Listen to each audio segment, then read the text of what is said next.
Thank you, Taylor. Okay. All right. Our speaker today is Thomas J. Mitchell. Mr. Mitchell received his bachelor's degree from Princeton University and his JD from the University of Texas School of Law. After successfully handling and trying cases for many years, Mr. Mitchell's practice is now primarily focused on mediating and arbitrating cases of all sizes and complexity. He has had extensive training with the American Academy of Mediators and the American Arbitration Association.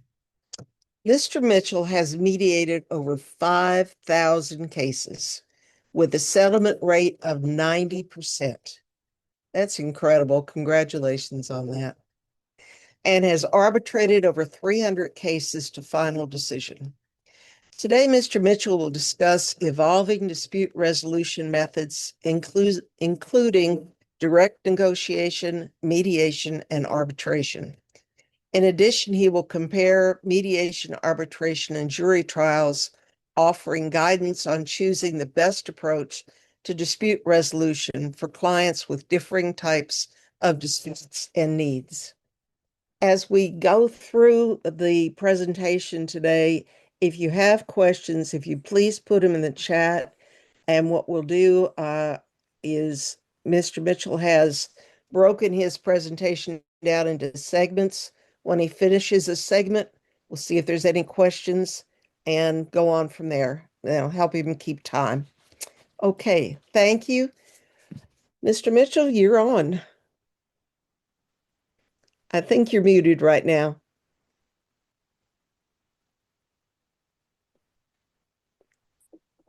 Here we go. All right.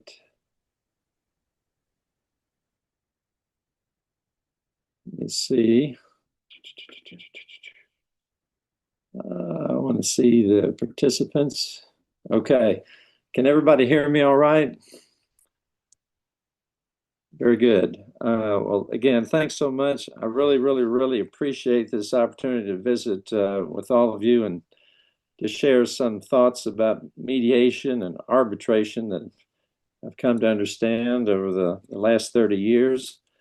Looking out over this group, I think we're all meeting, most of us at least are meeting for the first time. So let me just say I've been in Austin a long time.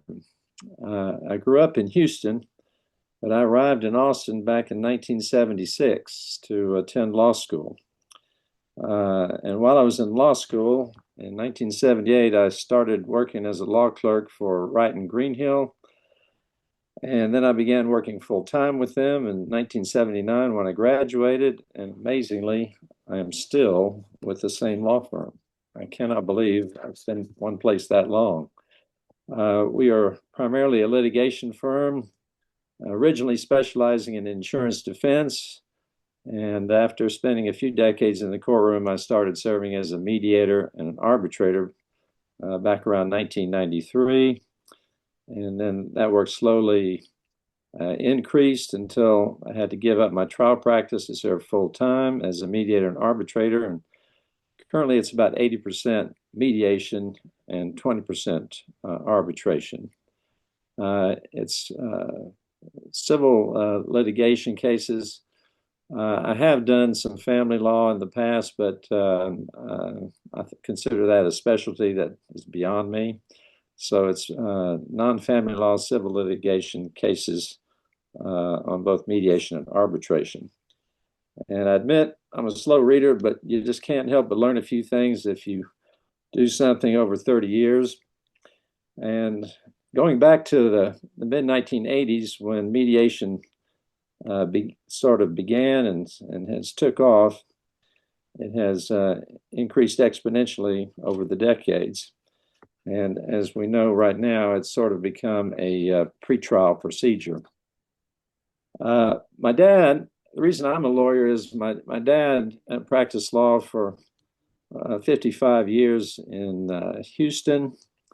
You know, I tell people at mediations all the time, if you can't figure anything out, law school is perfect for you. You get 3 years to sort of sort yourself out and figure out what you're going to do.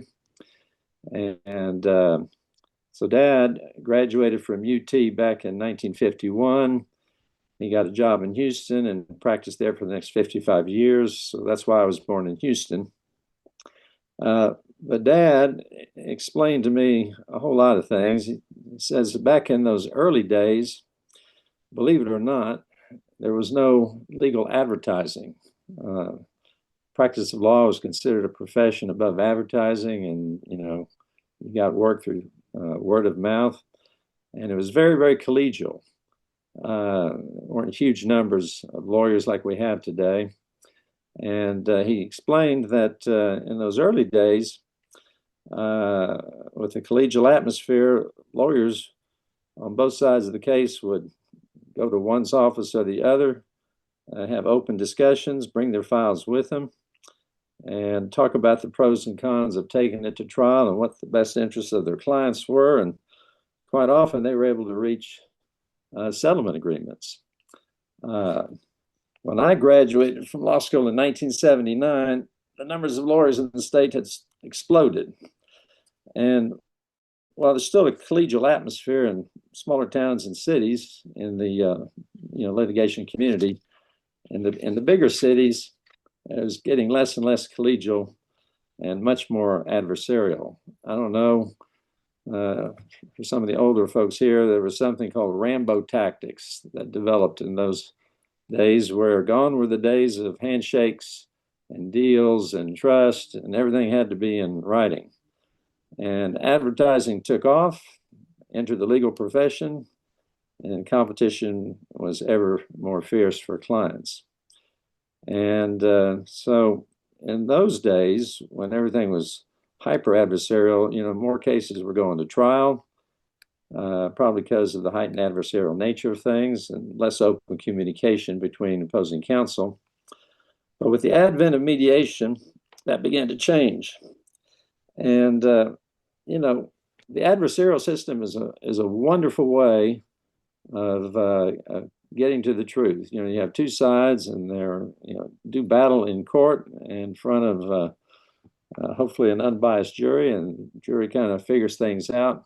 Sort of the third truth. You've got the two sides presenting their truths, and then the jury comes up with a third truth, and quite often they get it spot on. Not always, but most of the time they do, which is why we always ask for a jury trial. Unfortunately, that adversarial system has sort of a high price. It's time consuming, it's expensive, there's a lot of physical and emotional wear and tear involved on the clients, at least, if not the lawyers, in going through a jury trial. And of course, once you step in the courtroom, there's no guarantee of any certain result. And that's why I believe when mediation got started, it offered sort of an attractive alternative to explore, as opposed to racing to the jury trial. And I often think the advantage of mediation is summed up with an old joke. Maybe you've heard it, maybe not. It goes like this. There's an Alaskan seal hunter years and years ago, goes out in his kayak. He's hunting seal that day, and it's a particularly cold day. And so that poor seal hunter decides he needs to warm up, and he builds himself a fire. And it turned out to be a bad idea, because the fire made a hole in his kayak, and down he went. The moral of the story is you cannot have your kayak and heat it too.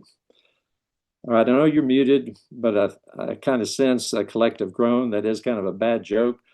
But with regard to mediation, it just struck me that unlike that poor seal hunter in the kayak, in mediation, you really can have your cake and eat it too. And what I mean by that is, with a jury trial, you can't have your cake and eat it too, because the cake is your day in court. Everybody wants a day in court. Everybody wants to be heard and valued, and they want a good outcome. So with jury trials, you get your cake, you get the opportunity to go tell your story to a jury. But as I say, when you walk in the courtroom, you're no longer a decision maker. It's out of your hands. And there's not much of a guarantee except a difficult time and a lot of physical wear and tear, and hoping best that the jury gets it right. but usually it's one side wins, one side loses, or sometimes it feels like both sides lose. But in mediation, I really think you can't have your cake and eat it too, because at mediation, you really are kind of having your day in court without having to go too. You get to be valued, and everybody wants that. And best of all, you do not relinquish control. You keep control. It's a marvelous thing.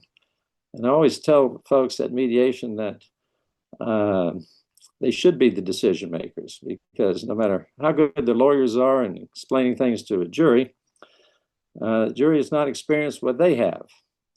And with that said, when you reach an agreement through mediation, you have your cake and eat it too, because you, both sides, if it's generally get the feeling like they've both won, they've both found that graceful exit from expensive litigation, and it's a marvelous, marvelous thing.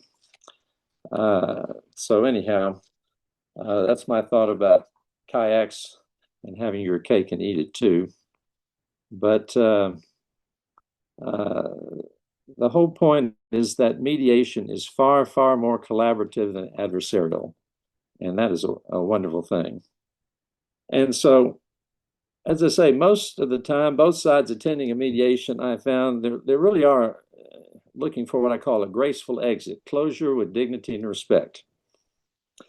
And I explained to them, it's not about winning or losing, it's about making a well-informed decision that's right for them, whether that's trial or a settlement. And the key in mediation, of course, is always to focus on both sides and give them their day in court, listen to both sides, value both sides, but most important of all, educate both sides on the benefits of trial, the benefits of settlement, and if you can guide them to that common ground, if they can reach across that virtual table, well, it is truly win-win.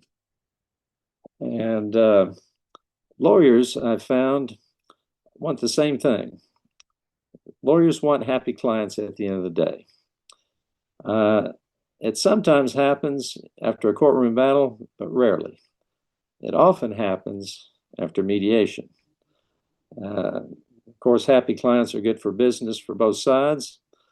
And, while mediation started so slowly and with a great deal of skepticism, because as lawyers, we're very slow to accept change, whatever that change is, it's now seen as a valuable tool leading to collaborative resolution and happy clients. And I really think that all of us who are lucky enough to serve as a mediator, it's just marvelous. The mediator as the neutral, you're sort of in the wonderful position of work with both sides, be able to help both sides. And so how the heck does this happen? Well, ideally, the mediator is able to gain trust and confidence of the parties on both sides. And that's partly due to the confidential nature of mediation.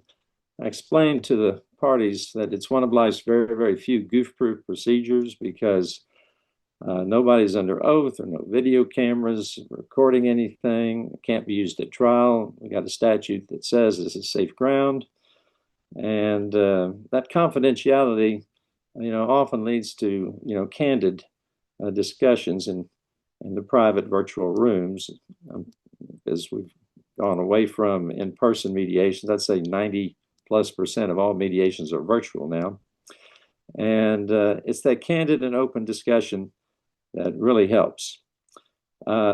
Without trust and confidence, it's tough for any mediator to help the parties find their way to a satisfying resolution.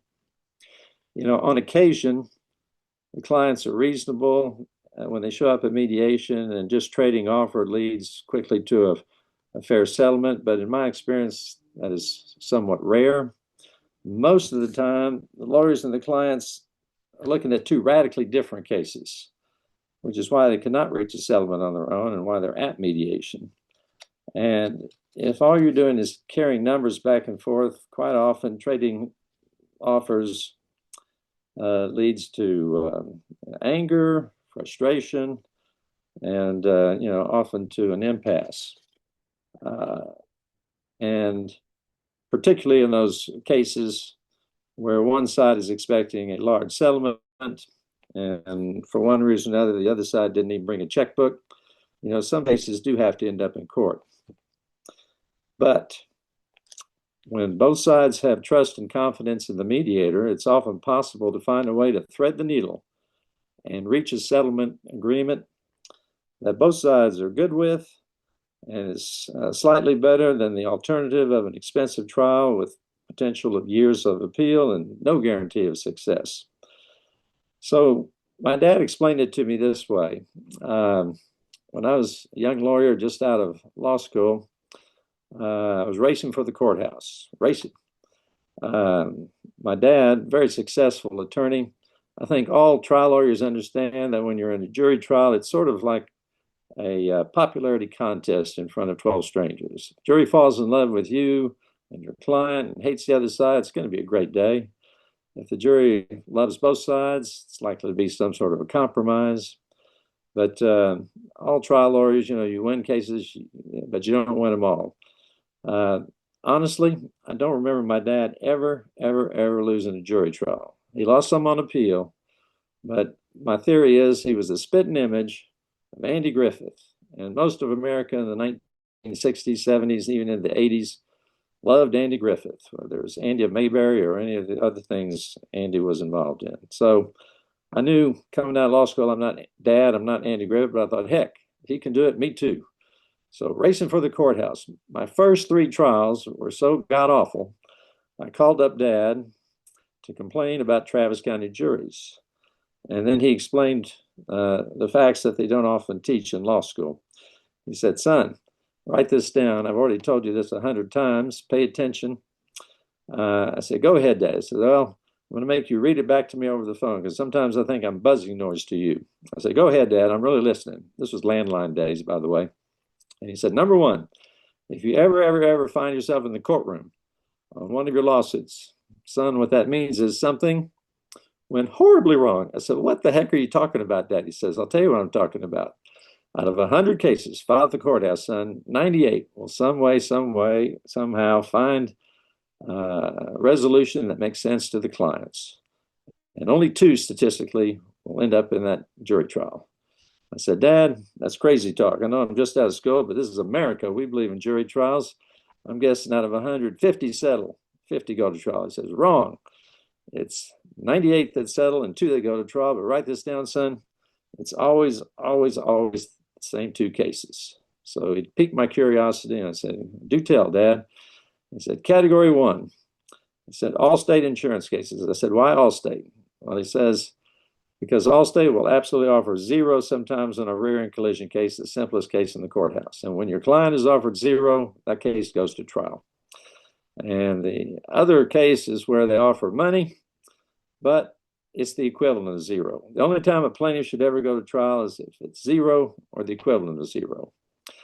And I've seen that hold true in mediations because whether it's the plaintiff or the defendant, someone was absolutely forced into the courtroom. For example, if a case is worth, let's just say $100,000 and the demand is $5 million, the defense has no option except to head for the courthouse. And their final words are usually to the plaintiff's lawyer, do us a favor, don't reduce that demand by a nickel because we can beat $5 million. And it goes to trial. The same way as a 0 or equivalent 0 offer. If there's no walk away money, if nothing trickles down to the plaintiff, it's very hard to sell 0. I've tried many times, but rarely, if ever, I'll make that never success. Because you can explain to plaintiffs that it's such a great deal because their lawyers paid, their doctors are paid, and their credit's intact, and that's not good enough. They want WAM, walk away money, wham. And without wham, they're not signing anything. So those are the 2 that go to trial, the 2 that are absolutely forced into the gambling arena. But all the others, have a very serious chance of settling on terms that make sense to the client. And those are the ones you got to really focus on, because those are the ones you have a chance at. And again, it's key to develop the confidence and be able to bond with both sides of the case, and to work collaboratively with both sides and help kind of guide them in the right direction. It's not arbitration, but you're focused on listening, and you're focused on valuing, and you're focused on educating primarily the clients.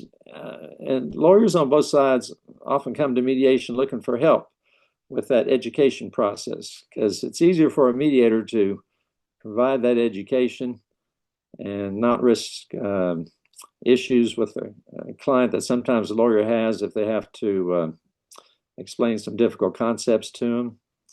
But it's all about trust and confidence. So how the heck can you do that when you're meeting people for the first time? The easiest mediations I've found, when you do enough of them, you'll see lawyers again and again and again, and you develop rapport, you develop confidence and trust, and it's pretty easy to help guide them to that common ground. You're always meeting clients for the first time, but when you're meeting lawyers for the first time on both sides, which sometimes happens, it is more challenging because there's not that experience with them, there's not the confidence of success with them, and it's sometimes a little more challenging. So how can you do that? Well, I find that to develop trust and candor, you've got to kind of open up, and you got to take the lead. And so, when you're in private rooms and talking with them, it's important for the mediator to really focus first on the clients. It's beginning and end about the clients. Usually the clients are there for the first time to a mediation. It's so funny because, I explained to them that really, nothing's easier than attending a mediation. It's goof-proof, it's this and that, but so many times they will not have slept the night before. They're just so nervous because all they have understood is depositions and cameras in their faces and court reporters taking things down and swearing on a Bible that they're going to tell the truth. I say this is be totally relaxed. This is goof-proof, and it's all about you. All we're here to do is to find out, do we have some opportunity to get to closure with dignity and respect and a graceful exit, and not have to spend a bunch of money over the next several years and gamble in court needlessly. And they generally like that idea. And so, since I don't know them, I take the first step and just kind of open up. And I just start off telling them a little bit about my background. And I focus on Dad because he's easiest to talk about. I say, the only reason I'm a lawyer is my dad. And here's his story. He grew up poorest of the poor. He is an only child, BOI, born on the island of Galveston back in 1927. And his mama was a 18-year-old German girl straight off the farm from Central Texas. Went to Galveston early 1900s looking for work. Galveston was the hot town in Texas then because the Houston Ship Channel did not exist. And Galveston's where all the ships came in. It's where the money was. That's why they've got those beautiful Victorian mansions to this very day. And so my grandmother went there as a teenager, and my grandfather also went to Galveston looking for work. He was a poor Mitchell from Huntsville, Texas. No work in Huntsville. It was depressed times. And there they met at the same department store where they worked as clerks, called IBANs. The building is still there today. Fell in love, got married. Dad was their only child. They opened up a neighborhood grocery store, and all was well until my dad turned 3. And when Dad turned 3, my grandfather passed away at age 30. You say, how the heck did that happen? Well, he was a doughboy, one of those veterans from World War I. Went over there, fought the Germans, World War I. He was with the Texas Division, and horrible war, like all wars. This was a gas war, and Germans threw in mustard gas in the trench one day, and my grandfather was too slow with his mask and and his lungs were severely damaged. But when you're 19 years old, you're absolutely unkillable. So he survived World War I to get to Galveston and start a family. And then, would you believe it? Bad luck of bad lucks, another global pandemic 1 century ago called the Spanish influenza, the Spanish flu, just like COVID, circled the globe multiple times, but there were no vaccines, no nothing. Of course, every disease on the planet came through Galveston with those ships and immigrants. And his lungs couldn't handle it, so he passed away as a young man. And my grandmother closed that grocery store because she couldn't run it by herself, and took Dad, age 3, back to the farm in Central Texas in 1930, height of the Depression. I do not know how they survived. It was terrible because her family did not even own the farm. For those that drive between Houston and Austin, their farm was just outside of Ellinger on Highway 71, which today is a kolache stop at Rushka's. But in the 1930s, they were tenant farmers, sharecroppers, and it was a cotton farm. So Dad actually picked cotton. And while he had no siblings, he had a first cousin, 10 years older than him, named Spike. And Spike was the only child of his aunt and uncle who actually ran the farm. And when Spike turned 15, he went to his parents and said, "Mom, Dad, I just want you to know I would rather be a bad hobo." This was the era of hobos, hopping freight trains. "I'd rather be a bad hobo than a good farmer. I'm leaving this farm." And he did. Left Dad behind, and it turned out well for Spike. But anyhow, somehow they survived. World War II comes along. Dad goes into the Marines. And I would not be talking to you today except in 1945, when he was on a troop ship from California headed to Tokyo because the Japanese would not surrender. The war ended en route with those 2 bombs. And Dad survived, and I'm here because of that, because the brass knew that there was a minimum of 1 million to 2 million American casualties if they had to go all the way to Tokyo. And the Marines going first, and so lucky me and lucky Dad. But that's when life changed for my dad, because he grew up poorest of the poor, but the GI Bill came out of World War II, and that's how he got to law school. Unbelievable. And 14 million men and women also got to take advantage of that brand new GI Bill. It did so many things. It gave loans, did this, did that. He had 3 years of benefits. That's exactly how long law school is. So in 1948, my dad came to Austin and enrolled in UT. And a fun fact, there was no LSAT, nothing. In those days, it was so different than today. In those days, only 7 out of 100 went to college because it was so rural and agrarian and no money. But with the GI Bill, a lot of people started going to college. But you might say, well, how did your poor dad even get a college degree? Because all you needed in those days to enroll in UT was a college degree from anywhere. I do mean anywhere. And cash money on the other hand, and you could enroll in UT. And it's a good question. How did he get a college degree? Well, his grandmother, my great-grandmother, who I did meet in Huntsville, she ran the boarding house for the women. There were 400 students at Sam Houston State Teachers College learning how to be teachers. That was the total enrollment, 400 female students. She ran the boarding house, those girls. So Dad got free room and board stay.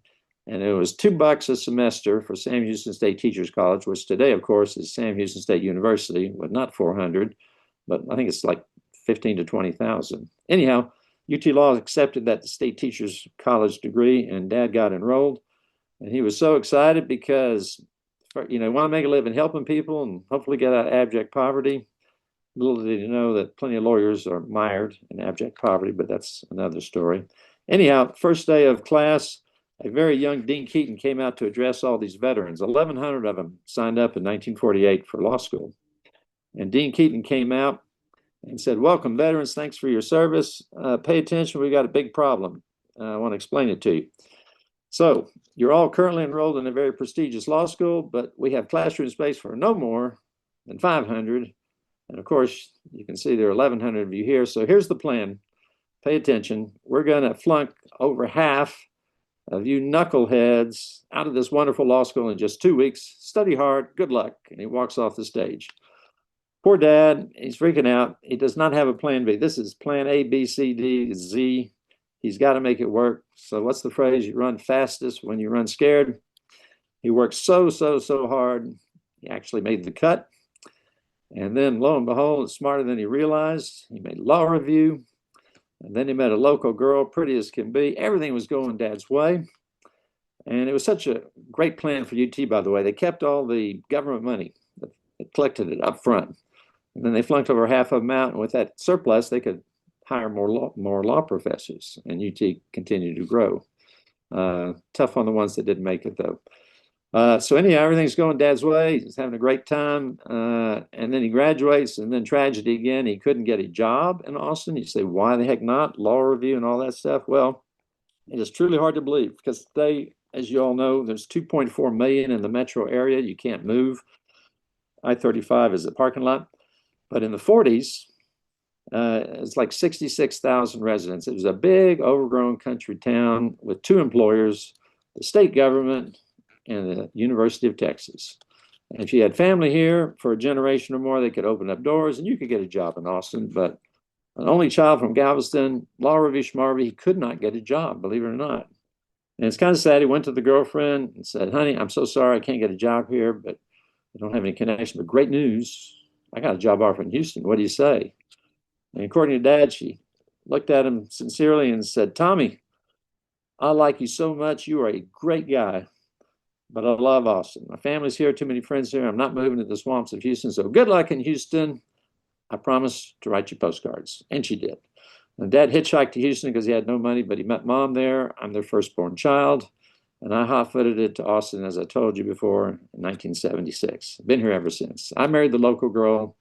We've got one daughter, Emily. She's 32, married and working. She and her husband here in town. And we have a 2.5-year-old granddaughter named Claire and another one on the way next April. So that's about the Mitchells.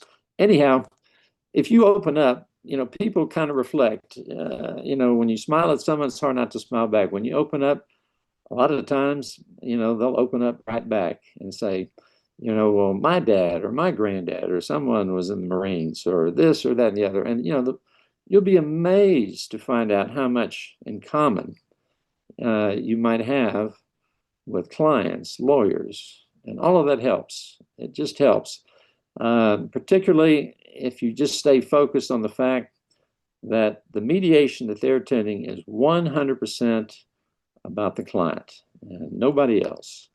And we're empowering them with the power to make decisions, and we're educating them on everything. It's important because I explained to them there's nothing wrong with going to trial, and there's nothing wrong with settling. But either way, you need to make the decision that's right for you. Either way, you've got to make an informed decision that's right for you. The last thing you want to have happen is be in the middle of trial, turn to your lawyer and say, counselor, I wish I'd known this, or I wish we'd discussed that. I had no idea it was going to be like this. And that allows you to kind of get the education process going about all the 1,001 reasons so many cases settle and so few go to trial, and encourage them to ask questions. I explained there are no bad questions. Don't be shy about asking anything. It's all private and confidential, nothing shared with anybody or anything. But don't be shy. And when the shyness breaks down, they start asking questions. They're always good questions, smart questions. And the more they know, you explain knowledge is truly power, the better decision they're going to make. And if it's trial, there's nothing wrong with that. Don't second guess it. You just don't want to have any surprises in the courtroom. If it's settlement, don't second guess it. Move on with joyful things in your life, and look forward to that day. Because I always explain that when the case is over, whether it's after a settlement or trial or years of appeal, that very next night, when that case is finally over, it's like a weight is lifted from their shoulders. They're going to sleep better that first night. They're going to wake up the next day with more energy. And they're going to focus for the first time in years on joyful things and stop reliving the nightmare of whatever the case is about, whether it's an auto accident or anything else. So anyhow, it's about educating and hopefully getting candid discussions, because the more candid the discussions are, the easier it is to kind of see how to thread the needle and where the path might be, because you're sort of like a trustee in both rooms. And you got all this information in confidence, and it's swirling in the back of your head. And sometimes brain is a marvelous thing. It kind of figures out a way to thread that needle and provide an opportunity to get to settlement at the same time. So it's not about winning or losing or egos or any of that stuff. It just sort of magically happens, and they're both so happy when it does, because it was handled in the right way. And sometimes cases will settle on the day of the mediation. Quite often they'll settle after the mediation. You explain to them it's a process. It's kind of like baking a cake. You got to have the right ingredients, the right timing, the right temperature. But when the time is right, most of them are going to resolve. They just do. There's something magic about it sometimes. But it can't be forced. It can't be pushed. So you got to focus not on telling them what to do, but listening to what they want to do and kind of seeing where that is. And as I said, sometimes it's just so easy. If they're both really wanting to settle, those cases are going to, they've got to want to settle for it to settle, because, unless it's an arbitration where you can guarantee them 100% success, you can't guarantee them that as a mediator. But it's mostly about guiding them in the right direction. And, one of the tools on those cases where, they're stuck in the mud, but they really don't want to go to trial, but they're still stuck in the mud, and there's no way they can, move from their final positions. If there's trust, if there's confidence, quite often, one of the tools in the tool chest for a mediator is, of course, the mediator proposal. But I explain to them that is only a tool that's used when both sides insist on it. It's not something the mediator can put forward and say, you need to do this or you need to do that. Both sides have to approach the mediator and say, we're stuck and we want to look at a mediator proposal. And it's not good enough if just one wants to look at. Both of them have to want to look at one. But when that opportunity comes, you are in the enviable position of having a generally good idea of where the heartburn range might be, that if it came in the form of a mediator proposal, I explained to them how it works. It's not an offer from either side. It's not binding on either side. You're not agreeing to anything except looking at a number or a potential settlement scenario that did not come from the opposing side. It's coming, from you, the mediator. And it's sent out in confidence, and both sides are looking at the same proposal in total confidence and responding in total confidence, yes or no. And everybody's got the control to say yes or no. And the mediator proposal only means something if both sides reply confidentially yes. And then you got the happy task of letting them know they do have a settlement. You got there at the same time. We're not sure how it happened, but they're there. And they're both so relieved because they've stopped the digging. When you're digging a hole and spending money, rule one is stop the digging. They just don't know how to do it because you got to keep digging all the way to trial. More depots, more experts, more this, more that. But not so at mediation. If you can get it done at mediation, put the shovel down, that hole's not getting any deeper. And anyhow, mediator proposals are wonderful for giving political cover to discuss settlement possibilities that they couldn't come up with any other way. Because the lawyers can look at the proposal and say, well, it's not what I would do, but, maybe we should give it some discussion, that kind of a thing. They're not pushing it. It's just about opportunities that exist that didn't exist before the proposal. And then lastly, one thing struck me over the years. I don't know how many of y'all ever listened to Peter, Paul, and Mary back in the day. And, the boomers are all familiar with all kinds of music that I've tried to introduce to my millennial daughter.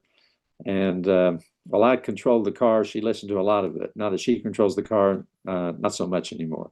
But anyhow, my favorite Peter, Paul, and Mary for mediators is if I had a hammer, and if you listen to those lyrics, it's exactly what you're doing as a mediator, because whether you have a hammer, a song, or a bell, what you're doing is you're ringing out danger, you're ringing out warning, you're ringing out love between brothers and sisters. That's what you're promoting throughout. And I don't bring that up at mediation, but it's always in the back of my mind that that's exactly what we do.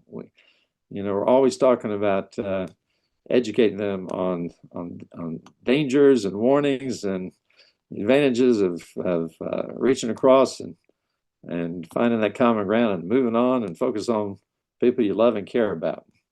And it's a joy to be able to do that from time to time.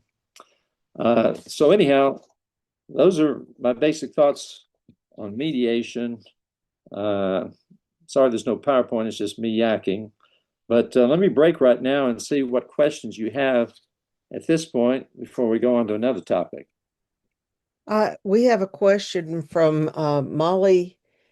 She says, I recently heard from a friend who was a participant in mediation, and he had requested a group mediation so he and the defendant could meet in person with their lawyers and mediators to resolve the issues.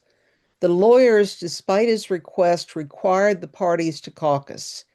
What are your feelings on group face-to-face mediation versus caucus, even when the parties request group? That's an excellent question, and it's always depends on the facts and circumstances. So, in the role of mediator, you're going to be able to see and have a good idea as to whether direct communications, between the parties is a good thing or not, and you should be open to all the possibilities that lead to open communication between the parties, open discussions, because you're quite right. When they're insulated by lawyers, sometimes that does get in the way. Sometimes clients, want to work directly together, and sometimes that's good, sometimes that's bad. But particularly, I'd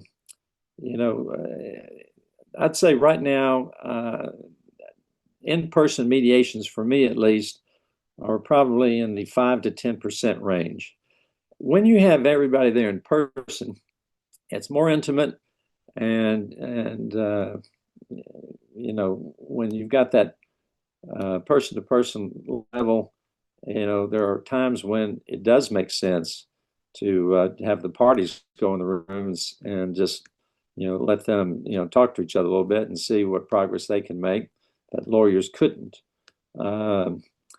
With virtual, it's not that intimate, and so, but still, it's always worth considering. But you have to make kind of a judgment call depending on the type of clients, how volatile they are, how emotional they are, or how angry they are, whether it's a good thing or not a good thing. Because if it's not a good thing, it could set things back too. So there's no single answer, but except that to be open to all possibilities that have a chance of helping with progress.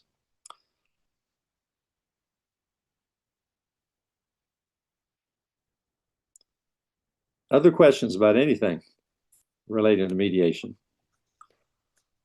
There is another question written. I'm not quite sure what they're asking.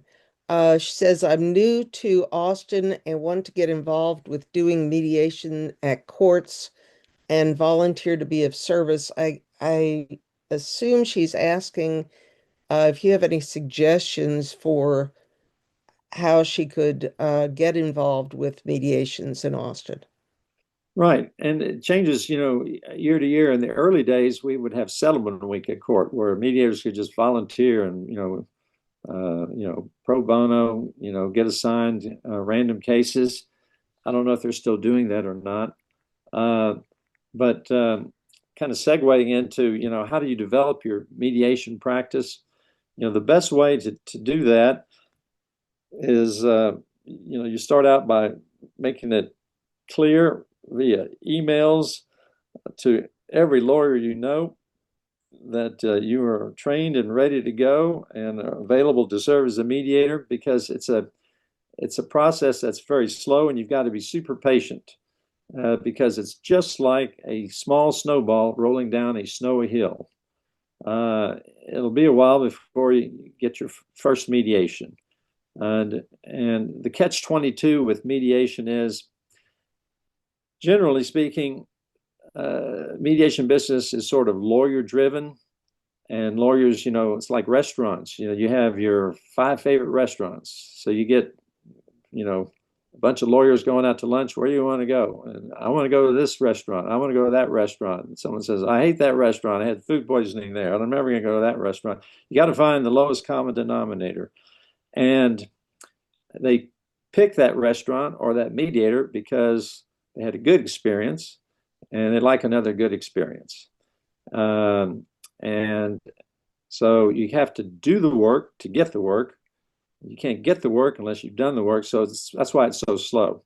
So, whether it's, volunteering for pro bono mediations, you've got to get out there and meet lawyers and, get an opportunity to serve as a mediator, because generally, if it's not a disaster, then you'll get another file. And instead of, one mediation a month, it'll be 2 mediations a month, then maybe 1 in a week, and maybe 2 in a week. It's just like that snowball going down. The more you are able to mediate, the more people you meet, and the more people who start thinking about you for their cases, and it's just slowly builds. So it's really hard just to hang out a shingle. You need to have other work while you're developing your practice, and patience.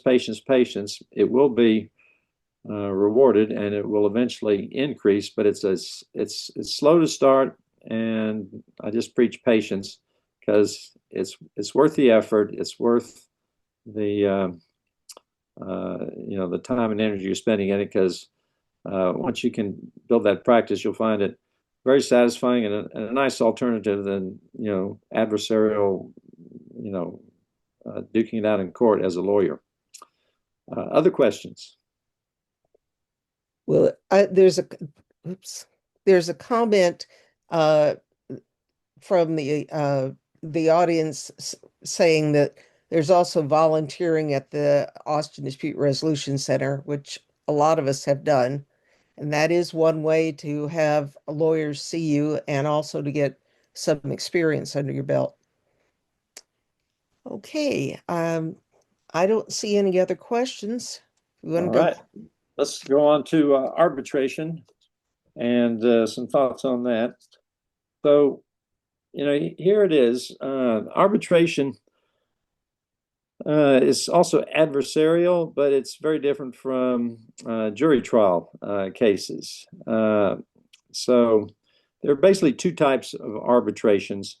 There are voluntary arbitrations where the parties just agree, rather than go to trial for 3 weeks, they want to select an arbitrator for a private arbitration and try to get done in 3 days what would take them 3 weeks in court.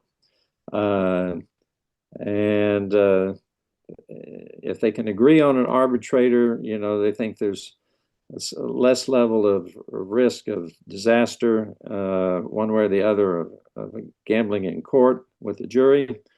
But there are no guarantees about that either. The other, besides voluntary arbitrations, there are contractual arbitrations, and there are more and more of those arbitration clauses in all kinds of business contracts, whether they be real estate or employment or anything else. And either they specify in those contracts whether it's going to be an arbitration with the American Arbitration Association or some other organization or whatnot. And so, it's really, you have to be kind of lucky to become an arbitrator. I was at the right place at the right time back in the early 90s, and got on a arbitration list or 2, and then, as I say, that continued. But as lawyers, there's 2 types of arbitration panels. Typically, there'll only be a single arbitrator, whether it's a private voluntary arbitration, or even a contractual one. Occasionally, depending upon the amount in controversy, you'll get a panel of 3 arbitrators, and that's very expensive. And as I say, if it's an arbitration between, Google and Microsoft, well, it'll definitely be a panel because of the amount at stake, and they don't care about the cost. Most of the time, it's pretty much single arbitrator. And, one of the digs at arbitration is that, well, particularly if you have a single arbitrator, you're not going to hit a home run, but maybe you won't get poured out. It'll be, the split the baby kind of a thing. And, oftentimes, that's not what they're looking for. When they want to hit the home run or get a big award or otherwise, they'll argue for a panel, because a panel of arbitrators, it's interesting, is pretty much like a jury. There's strength in numbers. And if you got a big case and you don't want to compromise, you want to it's either all or nothing, then panel's the way to go, because there's less chance of baby splitting. They'll probably be just like a jury. But it does make sense that, especially with a single arbitrator, that for streamlining and trying to make it where you, as lawyers, have more control over what happens and the timing of everything and the scheduling order and all that good stuff, arbitration can save a whole lot of money, because it is true that when things get streamlined in the arbitration form, you can do in a matter of days what would absolutely take weeks, because for a variety of issues. So it definitely has a place in the what's the best choice for my client category, to at least consider it if it's not by contract already. And that potential for greater efficiency and less danger of an outlying, jury verdict, because jury verdicts are getting harder and harder to predict, and it has some great advantage on that. But let me hear what questions you have about arbitration, because I might be able to shed some light on things you're curious about. Well, right now we don't have any questions. Does anyone in the audience have any questions about arbitration that you'd like to say them yourself?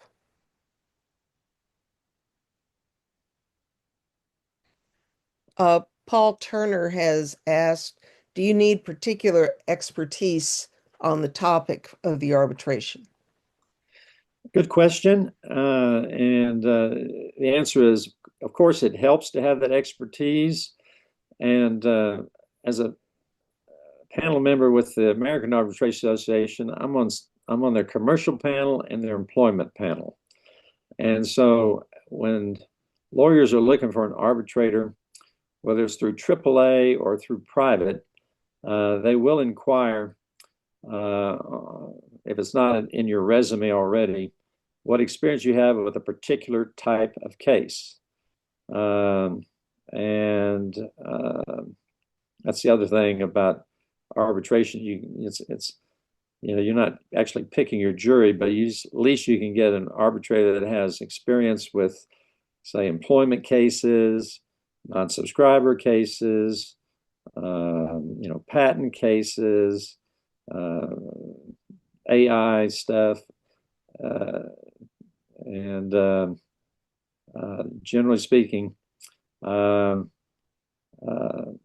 they will make the inquiry either through the arbitration organization or to you directly as a potential arbitrator. But most of the time, if you get selected, it's because they've seen your resume and your background, either as a trial lawyer or whatever's in your resume about your arbitration background, was sufficient that if it's not in your wheelhouse, at least you could educate yourself and make a good decision. Okay, thank you. Meredith asked, how do you personally determine mediation versus arbitration? And do parties come in asking for one route and you recommend another? Yes, generally mediation is the default because it's so goof-proof and easier and cheaper than arbitration. And then depending upon how the mediation goes, then if it doesn't resolve, then, they can at least be educated a little bit more about the pros and cons of going straight to trial with a normal jury trial or exploring arbitration if it's not already contractually required. Okay, But thank you. Clay, you have your hand up? Yeah, I I had a question and then Meredith's question made me want to ask a different question. I mean, have you ever engaged in that kind of process all in one, like they call it med arb or arb med, like where you've done it? Because I have my own theories on how that can even work, like a mediation that's going to turn into an arbitration with the same person. Have you ever had any experience with that, or the reverse arbitration that goes to mediation? yeah, I've had that come up from time to time. I've personally steered away from it, kind of I see them as separate paths, but um, I'm I'm much more comfortable being approached to serve as an arbitrator after they've mediated, as opposed to going into a mediation knowing that at some point they're interested in giving me the power to make the decision. I much prefer clients to make their own decisions, which is why, mediation first. Hopefully, they can get that win-win where they're both making decisions and it's slightly better than the alternative, as opposed to, because in your role as mediator, in that confidential role, uh, it'd be a heavy burden to play both roles. Thank you. Okay, we are actually almost at the end of our time, and I know some of you are going to have to leave right at one. Matt has put a link in the chat to help you please give us your feedback on today's event and ideas for future events. So if you could turn your chat on and find that when we're done here, we'd appreciate it. Are there any other questions in the few minutes we have remaining? Ron has one. Okay. Linda, Ron, go ahead. you put it You're in on the chat. mute.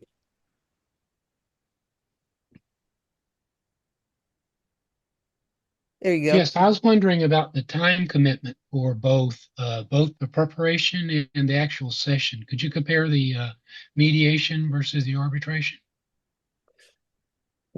Time preparation for by the lawyers involved or the mediator and arbitrator?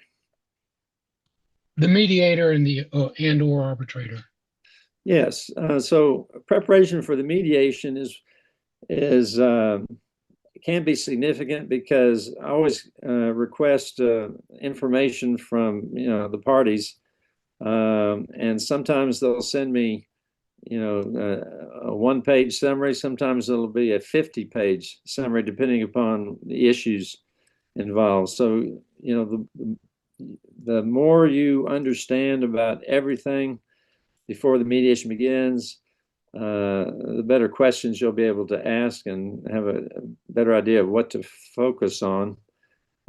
Some cases are pretty simple and straightforward, and occasionally I don't get any information from either side before the mediation, and don't know why that happens, but on simple cases and busy lawyers. But with arbitration, you'll have tremendous amount of information before it goes to any arbitration hearing, because there's oftentimes pre-hearing briefs, and the joy of arbitration, by the way, is when you have bright lawyers on both sides, the briefing is so good that you really can be educated to a high degree even before we get close to the hearing date. But with mediation, it's kind of hit or miss about how much information you'll get. But I've had it where, I've spent days reading material in advance, and sometimes it's just the simple summary on a simple case. That just varies from case to case. Okay, and Paul asked, do you need to be a lawyer to be an arbitrator? No, you do not need to be a lawyer to be an arbitrator. A lot of arbitrators are lawyers just because of the subject matter of the arbitration hearing. Sometimes it's contract disputes, sometimes, it can be a variety of things. But I've seen, other cases, farming disputes, construction issues, where it's technically not required. But usually when lawyers are involved, lawyers are more comfortable with an arbitrator that is also an attorney. I've seen that a lot. Okay.